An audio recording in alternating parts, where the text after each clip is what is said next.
Saudações a todos. O objetivo desse vídeo aqui é oferecer um subsídio a mais dentro das situações atípicas por qual nós estamos passando. Ele, no caso, está relacionado diretamente ao conteúdo de filosofia do ensino médio e, mais especificamente, ao segundo bimestre do terceiro ano do ensino médio. A discussão, pelo menos que vai ser apresentada aqui de uma forma extremamente pontual, ela se refere ao assunto da política, e vão ser abordadas as contribuições de três pensadores, Protágoras, Aristóteles e Platão.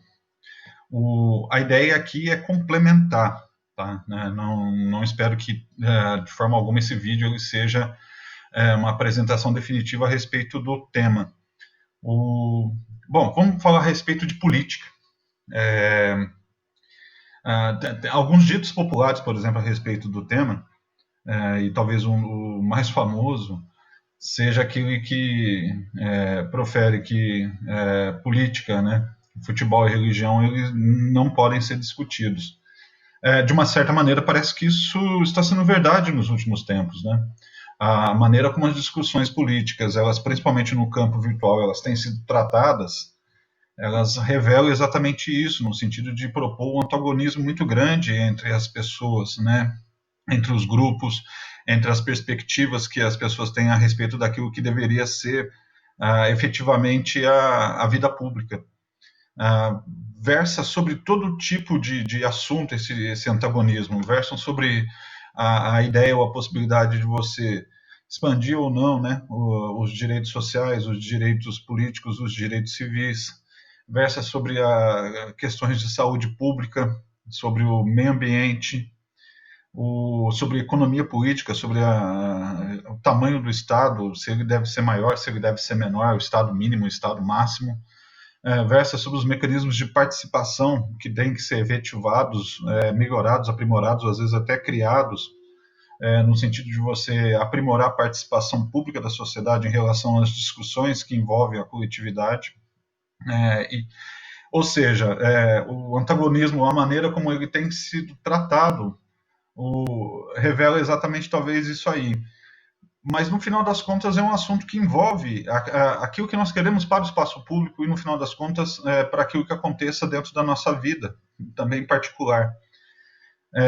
Ou seja, mais hora menos horas algum tipo desse assunto, uma necessidade de uma discussão um pouco mais não necessariamente educada, mas uma conversa um pouco mais consciente, ela deverá ser tratada. Ou seja, mesmo que a gente empurre a responsabilidade disso, porque a gente acredita que política tem relação direta com corrupção, com mau uso do bem público, com todo tipo de desvio de caráter e de recursos que possam existir, não significa que essa concepção ela vai resolver ou melhorar os nossos problemas. Muito provavelmente até o contrário, ou seja, a participação, o entendimento ele se faz como necessário.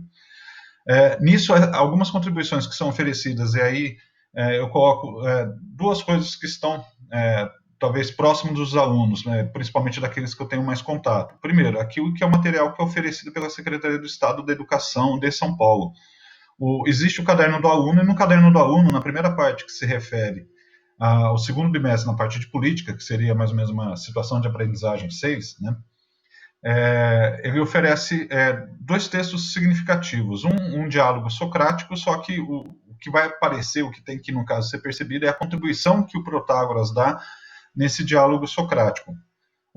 Basicamente, os sofistas acreditavam que algumas coisas que são inerentes à condição da vida pública poderia ser ensinado, principalmente a retórica e a oratória, ou seja, a capacidade que eu tenho de convencer as pessoas pelos meus argumentos e a capacidade que você tem de falar bem, de você ilustrar as pessoas. Isso é extremamente criticável, por exemplo, por alguns pensadores, principalmente no sentido de acreditar que esse tipo de educação ele deveria ser paga. Mas aqui não convém. Na contribuição que o Protágoras dá, dentro do diálogo que ele vai estabelecer com Sócrates, ele coloca uma coisa singular dentro do campo da política, a prudência. Existe uma frase que eu, sinceramente, mesmo tendo procurado depois, eu não consegui achar quem seria o dono dela. Ela diz o seguinte: legislar requer travesseiro. O que significa isso? Significa o seguinte, que eu acho que a gente tem que pensar muito bem quando a gente propõe algum tipo de ação pública dentro da sociedade. Porque a ação pública ela vai gerar consequências que podem ser positivas e que podem ser negativas. Mesmo que talvez a gente não tenha uma bola de cristal, ponderar a respeito daquilo que possam ser esses efeitos é necessário. E para você ponderar, você tem que ter uma capacidade de diálogo, de ouvir, muito grande. Ou seja, a esfera pública ela é imprescindível dentro desse processo. Nesse sentido, ele já faz uma ponte com aquilo que é a contribuição do Aristóteles dentro do mesmo capítulo. O Aristóteles ele não só coloca a premissa de que somos, por natureza, um animal político, ou seja, somos um animal do coletivo, feito pelo coletivo, que se faz pelo coletivo, mas ele coloca que dentro desse processo de que se cria a coletividade e nisso você age sobre a cidade, transformando-a, um dos elementos-chave é o diálogo, ou seja, o fato de sermos munidos da palavra, ele é imprescindível dentro desse processo. Então, o que é a palavra? É o diálogo, é a capacidade que a gente tem de dar a relação de troca e de igualdade dentro de um sistema. A partir do momento que eu consigo participar no sentido de expor, dentro das minhas perspectivas, aquilo que deveria ser feito, não significa que isso tem que ser imputado como uma verdade que a partir daquilo é o que deve ser feito. Mas ele significa que, bem ou mal, há algum meio para que as minhas necessidades elas possam, se não totalmente atendidas, no mínimo, começarem a ser vislumbradas. E isso, para o indivíduo, é extremamente importante. Não só para o indivíduo, para o grupo, é extremamente importante. Por quê? Porque numa relação de troca, a partir do momento que você acha que você dá, mas você não recebe, teoricamente o pacto ele pode ser desfeito. Ou seja, se a gente cria uma ideia de cidadania em um país, a cidadania é você saber que tem direitos a ter direitos. Então, não só é um conhecimento dos mecanismos de participação, mas é a participação efetiva. Então, o que vai ser discutido, como vai ser proposto, como vai ser votado, se isso vai ser veiculado, quais partes serão atingidas, o que um ganha, o que o outro perde, o que todos ganham, o que todos perdem. Então, esse tipo de situação é extremamente necessário. E a palavra, ele tem essa capacidade, porque é o que me permite convencer as pessoas. É o que me permite, por exemplo, ao esticar a mão, a pessoa aceitar tocar na minha mão e caminhar junto. É o que possibilita a gente desenvolver um tipo de estratégia. Ou seja, o ato coletivo é o que, no caso, faz com que a palavra, ela, no caso, tenha essa representação, que tenha, no caso, essa condição de possibilitar o que vai ser. Ou seja, há um pacto. Nesse sentido, o Aristóteles, eu acredito que ele é extremamente feliz naquilo que ele propõe, né? Quando a gente pega algumas situações que são particulares à nossa realidade, por exemplo, que eu sou extremamente criticável, apesar de entender o porquê delas, uma pessoa, por exemplo, que vai falar alguma coisa e outro se propõe fazer um tipo de barulho, como, por exemplo, bater panelas, mesmo que seja legítimo o fato dela bater panela, mas a partir do momento que ela bate, ela não escuta o outro, ou seja, a ideia de diálogo ela se rompe. Então, se a gente busca uma determinada coerência, a coerência ela não tem necessariamente talvez que se pautar pelo respeito, mas pelo entendimento que talvez que aquilo que o outro fale, ele possui uma determinada pertinência. Então eu não preciso concordar com as pessoas, mas eu tenho que defender o direito que essas pessoas têm de falar e têm de se expressar. Isso é um elemento singular dentro da democracia. E como ela é cada vez mais plural, a quantidade de falas, a maneira como se fala, ela sempre vai ser muito mais ampla. Então é dentro dessa realidade que a gente, no caso, tem que articular aquilo que a gente pretende fazer. Então, se tornar uma sociedade organizada pressupõe exatamente entender a sua pluralidade, entender esse tipo de dinâmica. E dentro das dinâmicas que muitas vezes são próprias ao ambiente, ou seja, nem sempre copiar um modelo externo é aquilo que vai resolver todos os nossos problemas, é a partir do entendimento das nossas singularidades, das nossas particularidades, é que algumas respostas que às vezes podem até ser inéditas, elas serão criadas. Mais especificamente já no caso Platão. O Platão ele tem uma contribuição interessante também a respeito daquilo que são as propostas possíveis para a gente. Ele, por exemplo, se a gente pegar o capítulo que nomeia o que deveria ser desenvolvido, ele coloca Platão e a justa desigualdade. É anacrônico, né? Parece que desigualdade ela não tem a ver com justiça, muito pelo contrário. Tem sim, tá? Dentro de um ponto de vista conceitual, existe dois tipos de justiça, por exemplo, trabalhado dentro da concepção aristotélica. Então você tem a justiça que é distributiva e a justiça que é participativa. A justiça distributiva ela não pode ser equânime, ela não pode basear que, teoricamente, todos têm que ter acesso às mesmas coisas. E aí, no caso, ele vai especificar talvez quais seriam essas coisas, tá? O bem ou mal está muito relacionado até ao próprio um dos conceitos possíveis de economia, ou seja, tentar distribuir de uma forma equilibrada aquilo que não se tem para todos, né? Distribuir para todos o que não se tem para todos. E você tem a justiça participativa. A justiça participativa, ela teoricamente não tem como distribuir. A partir do momento que você tem o direito de participar, você o possui. Mas mesmo assim, esse conceito de justiça participativa, se a gente colocar dentro do contexto histórico daquilo que é o período no qual tanto Platão como Aristóteles desenvolvem suas teorias, Protágoras também, né, todos teoricamente estão convivendo dentro do mesmo espaço e dentro do mesmo tempo histórico, quando a gente pega, no caso, a ideia de participação, ela não é estendida a todas as pessoas, tá? Existe uma segregação, uma diferenciação que ela é gigantesca. Ela realmente inova pelo fato de ter ampliado muito a ideia ou o princípio de que a própria gestão pública cabe à pessoa, e isso é uma inovação significativa e não pode ser desconsiderada. Mas dentro desse processo é lógico que muita coisa, muita gente foi colocada de lado, né? Os estrangeiros, os escravos, as mulheres, né? Aqueles que não tinham condição de sustentar a sua própria família. Tudo bem? Mas voltamos ao Platão. O Platão, no caso, quando ele vai desenvolver sua teoria, ele tem um diferencial muito grande em relação à maneira como Aristóteles desenvolve, né? Primeiro porque até o próprio Aristóteles, a qualidade dos textos dele são muito discutíveis, né? Porque muita coisa que sobrou e que chega até nós, os dias atuais, é aquilo que foram as aulas orientadas para os seus alunos. Então, ela tinha uma orientação interna. Os textos que tinham, no caso, a orientação para o público externo, esses textos eles se perderam, em grande maioria. O que mais ou menos é chegado até nós hoje são citações dessas obras através da obra de outros pensadores próximos no tempo a Aristóteles, desculpa. Então, mais ou menos seria isso aí. Quando Platão ele vai desenvolver essa teoria, ele gosta muito da utilização de parábolas. E a parábola tem uma função muito específica dentro não só do diálogo socrático, como na obra platônica. Ele, no caso, é uma forma, um mecanismo de você, por exemplo, tentar mostrar ou explicar um conceito para uma pessoa através de uma história que se conta.